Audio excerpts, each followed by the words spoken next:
হাত না তুলেও দোয়া করা যায়, হাত তুলেও করা যায়, কিন্তু বিষ্ণু বলেন হাত তুলে চাও, কারণ ইন্নাল্লাহা হাইয়ুন কারীম, আল্লাহ বড় লাজুক এবং লজ্জাশীল। বান্দা যখন হাত তুলে ভিক্ষুকের মতো কিছু চায়, ওই হাত খালি হাতে ফিরিয়ে দিতে আল্লাহ লজ্জা লাগে। হাত তুলে চাইবেন।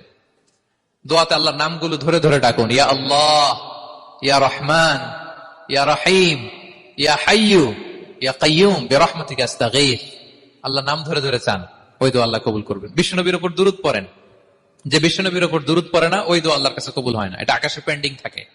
কুল্লু দুআ মুআল্লাক মাহজুব বাইনা সামাই ওয়াল আরদি মা লাম ইউসাল্লা আলাইয়া। বিষ্ণু বলেন সব দোয়া আকাশে পেন্ডিং থাকে যতক্ষণ আমার উপর দুরূদ পড়া না হয়। তা আপনি যে বলেন হুজুর আমার দোয়া কবুল হয় না, কেন হয় না বুঝছেন এবার? হ্যাঁ, নবীর উপর দুরূদ পড়েন নাই তো। আল্লাহুম্মা সাল্লি ওয়া সাল্লিম ওয়া বারিক আলাইহি। শুরু করবেন বিষ্ণু নবীর উপর দুরূদ দিয়ে, মাঝেও পড়বেন, শেষেও পড়বেন, আগেও পড়বেন, পরেও পড়বেন। আপনার দোয়া কবুল করবে কে?